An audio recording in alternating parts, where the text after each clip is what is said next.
Bonjour à toutes et à tous, une fois par mois sur les ondes de RCF et aussi en vidéo, nous vous proposons des regards d'évêques sur le monde en général et sur l'Église en particulier. Cela en 4 parties, comme d'habitude, l'actualité générale, la vie du diocèse, la vie de l'Église en Belgique et ailleurs, et finalement les questions des auditeurs. Eh bien, aujourd'hui, en ce mois de mai 2019, nous nous intéresserons à la seconde partie, donc la vie du diocèse. Et comme d'habitude, Jean-Pierre Delville, évêque de Liège, est avec nous en studio. Bonjour Monseigneur. Bonjour Ralph. Le 20 juin prochain sera célébrée de nouveau la fête du corps et du sang du Christ, appelée aussi communément la fête Dieu, une fête bien liégeoise, et je crois que les Liégeois sont fiers aussi de cette fête. Alors, quel est le programme prévu cette année à Liège? Est-ce qu'il y a des choses particulières? Donc la fête Dieu à Liège se fête le jeudi après la fête de la Trinité. Donc, comme vous l'avez dit, ça tombe le 20 juin prochain. Le clou de la fête, c'est la célébration à Saint-Martin, basilique Saint-Martin à Liège, qui aura lieu à 19h sera célébrée une Eucharistie présidée par Monseigneur Marc Stanger, qui est l'évêque de Troyes en France. Troyes, c'est la ville dont provient le pape Urbain IV qui a officialisé la fête en 1264. Donc Monseigneur Stanger est un peu conscient, disons, de la valeur de la fête Dieu grâce à la présence de ce pape originaire de Troyes. Il viendra donc présider et il sera accompagné de Monseigneur Harry Smith, qui est l'évêque de Roermond. Roermond, c'est le diocèse voisin de Liège. C'est le diocèse qui comprend aussi la ville de Maastricht, à peine à 30 km de Liège, donc nous sommes vraiment des voisins proches. Et Monseigneur Harry Smith vient d'être ordonné nouvel évêque de Roermond, en remplacement de Monseigneur Wirtz. Donc voilà, j'ai la joie donc de l'accueillir dans le diocèse. Et vous allez concélébrer aussi? Nous allons concélébrer, moi je serai là aussi évidemment. Et après cette célébration, nous faisons une procession qui descend de la basilique Saint-Martin et arrive à la cathédrale de Liège, avec 2-3 haltes au cours de la procession. Et quand nous arrivons à la cathédrale de Liège, une bénédiction du Saint-Sacrement suivie d'une fête pour les jeunes, donc une night fever, comme on dit, qui prolongera l'animation pour les jeunes jusqu'à assez tard dans la nuit. Et qui a lieu régulièrement plusieurs fois par an, la night fever. Cette night fever a lieu plusieurs fois par an, et cette fois-ci, c'est dans la cathédrale, et c'est lié à la fête Dieu elle-même le 20 juin prochain. Sinon, est-ce qu'il y a quelque chose le week-end, le samedi, le dimanche? Tous les jours d'affilée, il y a quelque chose. Déjà, dans toute la journée du jeudi, la basilique Saint-Martin est ouverte au public pour l'adoration pendant toute la journée. Le lendemain, le vendredi, je donne une conférence sur Sainte-Julienne à Cornillon à 20h.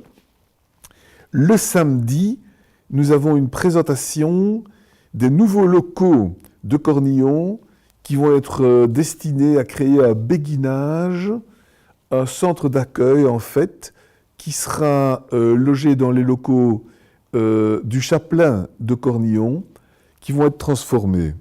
Ils sont en cours de transformation, les travaux avancent très très bien. Donc l'emplacement de la maison du chapelain est transformé en 3 appartements. Les 3 appartements vont servir à des personnes qui feront l'accueil et qui participeront à la prière à Cornillon avec les sœurs Clarisse. Et c'est ainsi que nous aurons à Cornillon, outre le couvent des sœurs Clarisse, nous aurons les locaux d'accueil pour des pèlerins qui viennent d'être inaugurés il y a 1 mois, qui consistent en 3 chambres capables d'accueillir une dizaine de personnes avec une salle à manger et une salle de séjour. Ça, c'est un espace d'accueil permanent. Et puis nous avons les locaux que nous inaugurons, qui eux sont donc à demeure. Ce sont des lieux pour les résidents qui vont créer une petite communauté de laïcs contribuant à l'accueil à Cornillon. Et là, on a déjà trouvé les locataires? Donc là, on n'a pas encore trouvé les locataires parce que je crois que ce n'est pas encore tout à fait fini les travaux, mais c'est sur le point d'être achevé et ça va être inauguré donc le samedi 22. Le même samedi 22, je fais la messe le soir à 18h à l'église du Saint-Sacrement, boulevard d'Avroy, devant la statue de Charlemagne.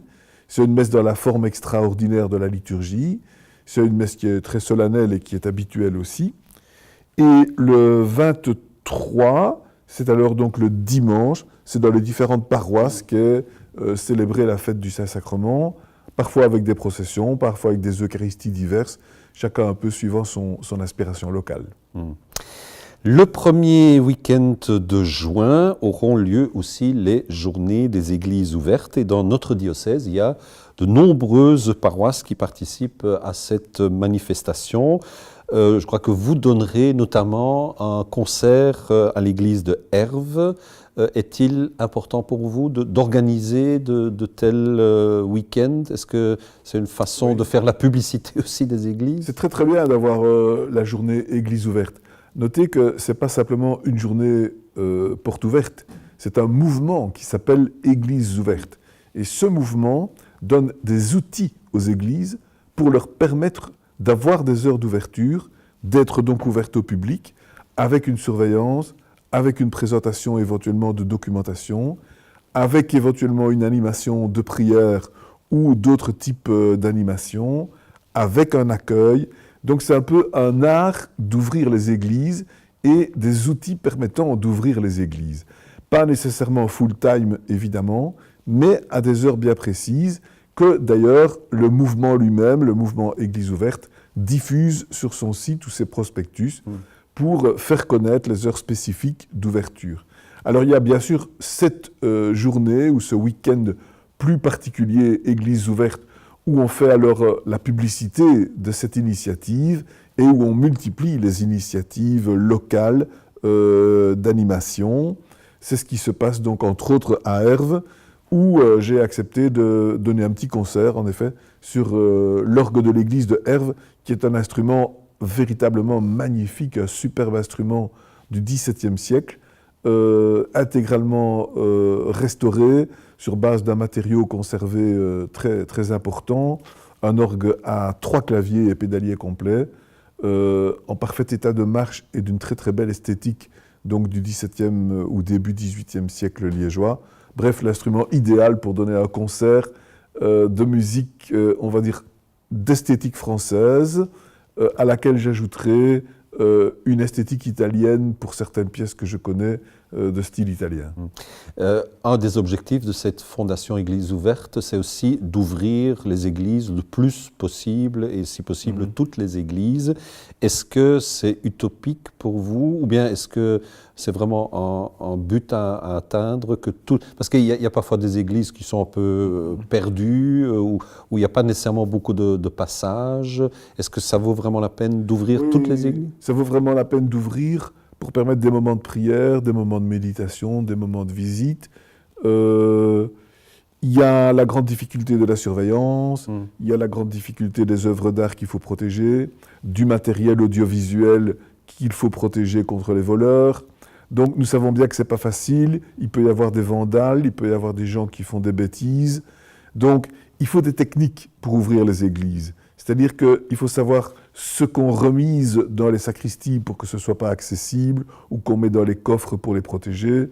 Il faut savoir comment faire pour, je dirais, ouvrir de manière un peu sécure, de manière un peu sûre et surveillée, quoi, l'église. Donc il y a des techniques à avoir et c'est pour ça que Église ouverte est vraiment de bons conseils. Et donc moi je pense que c'est vraiment à promouvoir parce qu'il ne suffit pas de dire d'une façon incantatoire « il faut ouvrir les églises ».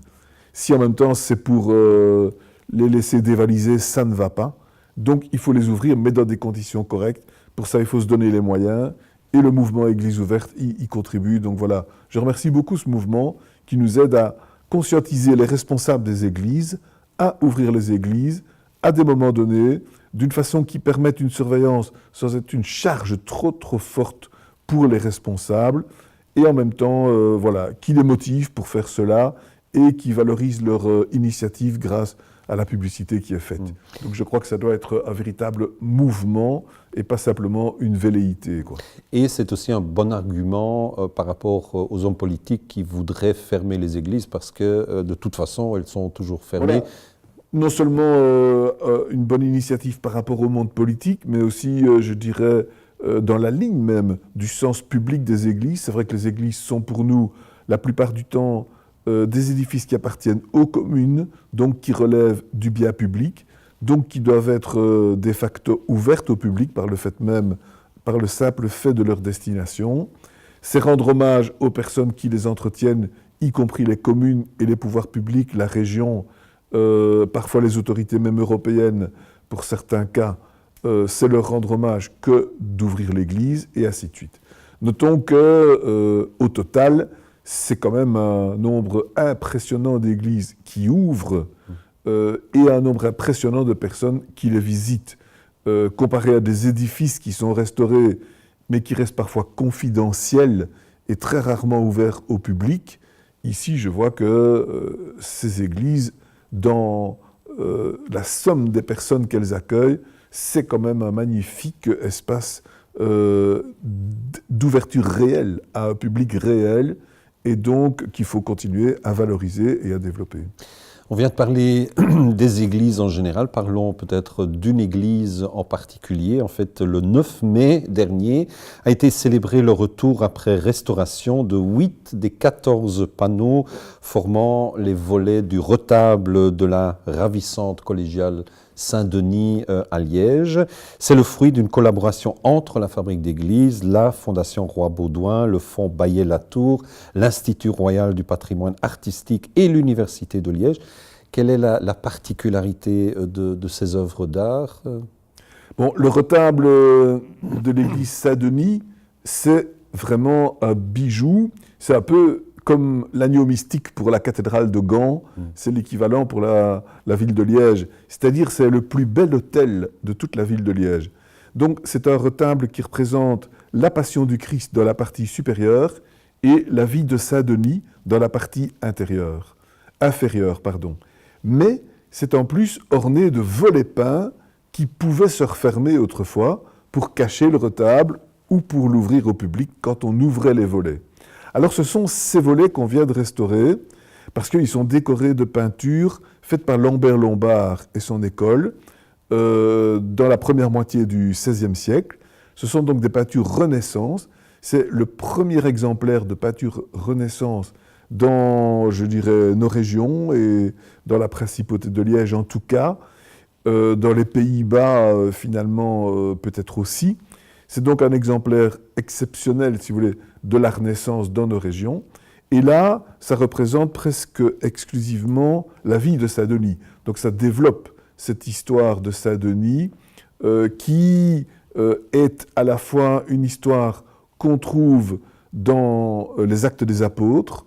C'est l'histoire de Denis que saint Paul rencontre sur l'aréopage d'Athènes. Et donc c'est l'histoire d'un converti de la première heure. C'est donc une histoire qui est une histoire finalement, on va dire, biblique.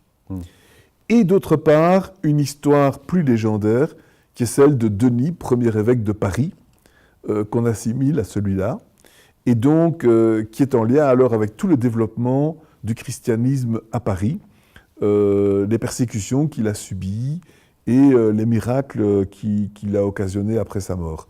Donc il y a un peu le personnage biblique d'une part, et d'autre part le personnage historique autour de Paris, qui sont fusionnés en un seul personnage, et qui sont présentés dans ces volets du retable de Saint-Denis à Liège. Donc voilà, il y a à la fois un grand intérêt sur la dimension, on va dire, historique de la présentation, la vie de Saint-Denis en particulier, et d'autre part l'aspect artistique qui est l'explosion du style Renaissance à Liège au début du XVIe siècle. Donc une église à visiter, comme d'ailleurs les autres églises du diocèse. Et si vous souhaitez avoir aussi la liste des églises ouvertes ou qui participent à ces journées des églises ouvertes, allez voir sur leur site égliseouverte.be ou bien sur le site du diocèse de Liège, évêché-de-liège.be. Merci Monseigneur, tout d'abord. Et c'était donc la deuxième partie de l'émission Regard d'évêque de mai 2019, en vidéo comme chaque mois. Je vous rappelle que vous trouverez les autres parties de cette émission sur le site du diocèse de Liège, sur la page Facebook de RCF Liège et du diocèse et aussi sur notre chaîne YouTube. Pour nous contacter, les coordonnées vont apparaître tout de suite sur votre écran. Moi, je vous dis, portez-vous bien et à bientôt.